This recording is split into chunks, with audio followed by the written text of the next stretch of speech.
I moved into this house about a year ago, and I've been steadily building out a workshop, including a miter saw station and a pegboard, and next on the list was clamp storage. So in this video, I'll be building a clamp rack wall, shelving, and a few extra fancy features that really pull this tool wall together.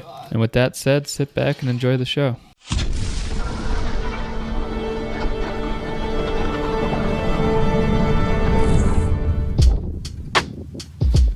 I started by picking up the bulk of my materials in my work truck, including 8 8-foot 2x4s and 2 8-foot 4x4s. After doing some research, I decided to mount the clamps using French cleats, and I've used these a couple of times in the past, and it's insane how versatile and effective they are, along with being really simple to make.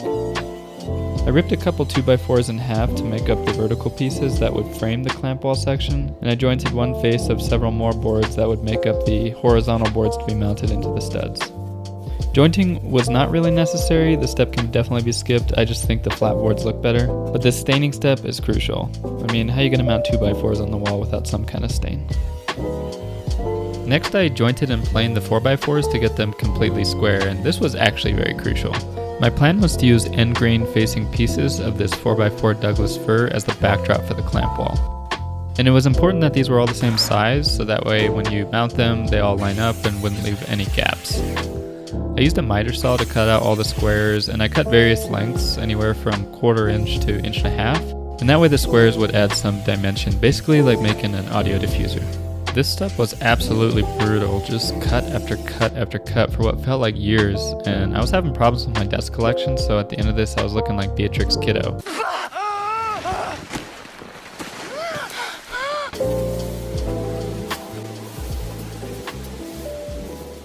I mounted these vertical pieces that I ripped down earlier to outline the clamp wall section, and then mounted the horizontal boards about 6 inches apart. If I was more of a perfectionist, I would have assembled this all as one apparatus prior to mounting to the wall, thus reducing any misalignment caused by mounting these pieces individually. But I'll just make sure not to get any close-up shots of that. I really only had one obstacle to work around, and that was a power outlet in the middle of the wall, but a jigsaw really is a great tool to notch out these boards pretty dang accurately.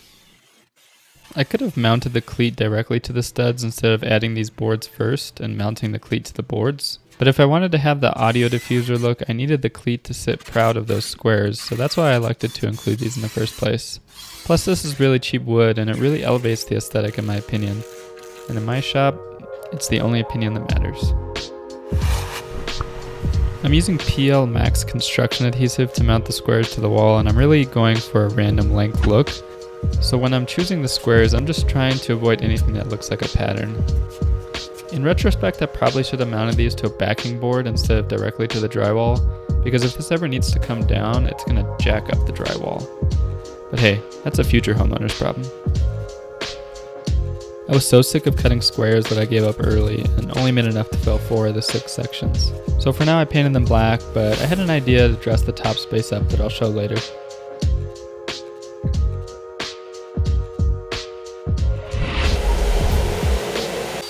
I made the actual cleats out of 3/4 inch plywood and started by ripping down 4-inch strips on the table saw and then ripping those down with a 45-degree bevel. I also ended up staining these black and mounted them onto those horizontal 2x4s. Only thing you can screw up here is mounting the pointy end downward. With the supporting frame of the clamp wall done, I changed gears a little bit. As part of the build out of this tool wall, I also wanted to add some shelving across the top. So to support such a long, continuous shelf, I built a supporting section that will go around the miter saw. And this section will also help to control the dust coming off the saw and keep things more enclosed. To build the support section, I am using 3/4 inch plywood and basically making an H-shaped frame using pocket holes, and finally covering it with some black wallpaper to match the other surfaces I have in the shop. Yes. How are these dishes coming? Good. They're done? No. Yeah, let me put it.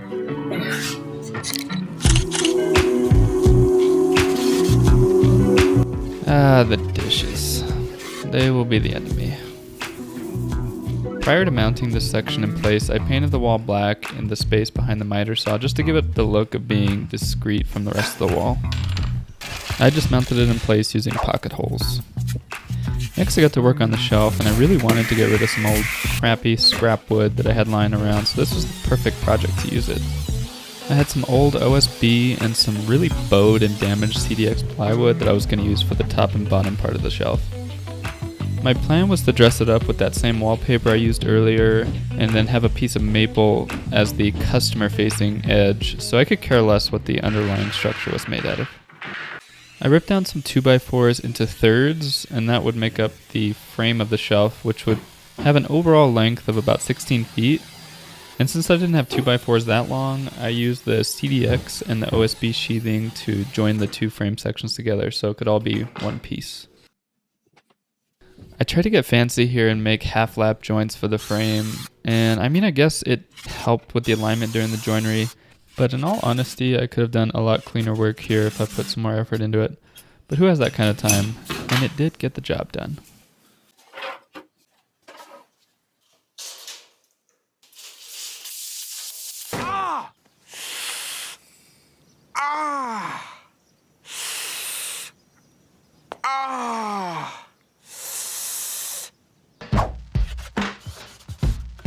I mounted the plywood on with some screws, and the reason I didn't cover the whole frame is because I wanted to leave a recessed channel for some down lighting to light up the clamp wall and the pegboards. For the plywood joints, I just screwed in some plywood on the underside to give them some additional strength. For the lighting channel, I ripped down some 1/4-inch plywood, about 1 inch wide, so it would eventually leave a recess of about 1/2 inch. I also ripped down some additional skinny strips of the same 1/4-inch plywood, and I mounted those under the strips to give the channel a slight tilt. The idea with this is to have the light facing inward towards the wall instead of just straight down. Finally, I finished off this side with a strip of 3/4-inch plywood, and realized I probably could have just skipped all this and just routed out a dado groove. Maybe next time. I added more of that wallpaper to the underside of this shelf, and I really liked how it hit all the joints. Just as long as the boards were aligned, the shelf looked like one continuous piece.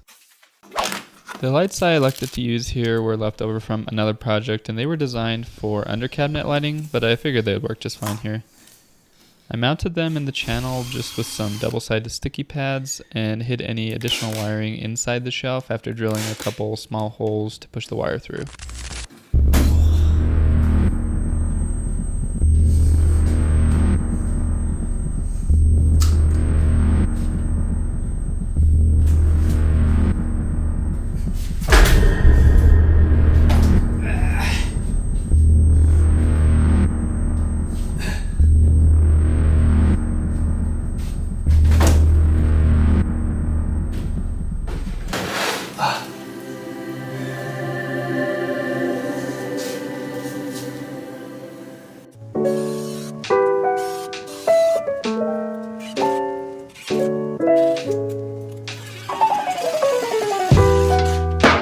After getting the shelf up on the middle support, I screwed the frame into the studs with some 4-inch screws and screwed that middle supporting frame into the shelf with pocket holes. I also ran power to the lights and mounted the dimmer switch.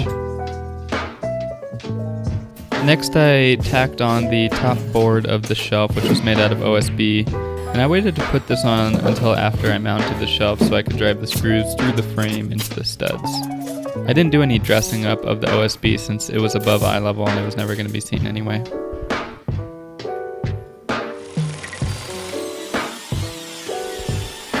And speaking of never going to be seen, in order to hide all that cheap wood, I added a board across the front made out of some maple hardwood, and I added a couple dominoes for the joints just to make sure the board stayed aligned. I also added a maple face frame on top of that middle support section in order to hide the plywood edges and match the maple from the shelving. This I also joined together with dominoes prior to mounting. I finished off the maple boards with a couple coats of some gloss spray lacquer, and I also added lacquer to the clamp wall section. Probably not necessary at all, but I don't know. Would just look so much better with a little bit of sheen. Well, I just tried opening the garage for the first time, and that is way too close to the track, so I'm gonna have to We'll have to break out the big boy saw.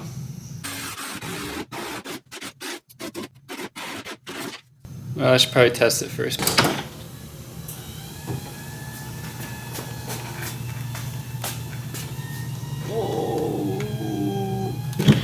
Oh! Oh, God.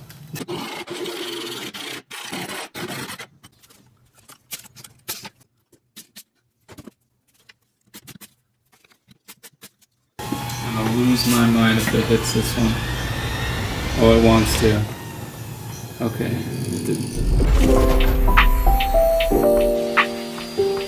After the garage gate scandal, I could finally get to work on the actual clamp racks. The best way I could think to make these was to bore out some narrow notches in some 3/4 inch plywood at the width of the bars of the clamps, and then mount these horizontally to a board with the cleat on the back side. I assembled everything with some glue and screws, and also added these little triangles on the underside of the notched board to support the weight of the clamps, which can be remarkably heavy. I also quickly added a roundover to the notches, really mostly just to soften up the edges so it wouldn't chip out too much when the clamps were going inside and out. I really had about 3 different main sizes of the clamps, which were bar clamps, parallel clamps, and everything else. So I ended up making 3 different clamp racks with the different size notches. Revisiting what I mentioned earlier, I wanted to fill the top space of the clamp wall with something decorative.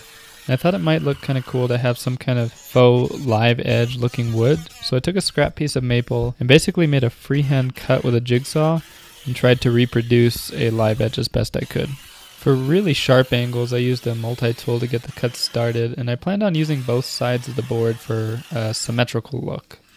Overall, I think I would give this first attempt about a 6.8 out of 10, but to make it even more convincing, I did some mild shaping and rounding with a sander, and I knew I wanted to have some kind of penetrating finish with this, and all I had lying around was some butcher block oil, but I think this did the trick in giving the wood a much warmer look.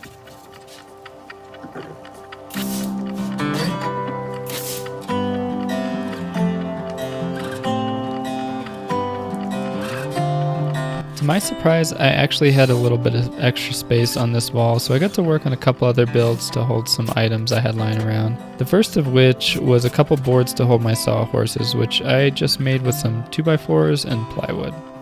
And actually the domino is kind of a pain to fit in the box it comes in, so I made a little shelf and a cord holder, and it's going to be nice to have the domino nice and accessible on this wall. Lastly, I noticed I had a bunch of other various clamps, so I built a shelf to hold these. This was made all out of plywood, starting with a platform and then 4 vertical pieces mounted to the cleat with a couple small triangle supports. Now that I got you in a nice vulnerable state with this emotional music, I'm going to quickly say, if you found this video entertaining at all up to this point or picked up any tips, please consider liking and subscribing to the channel, and it really goes a long way in helping small channels like mine, so I really appreciate it.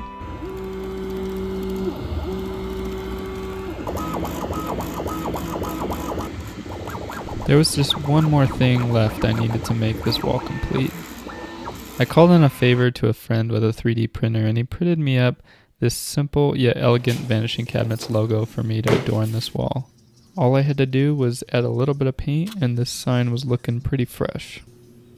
And with that, I was finally ready to call this project done. Thank you so much for watching, and I'll see you on the next one.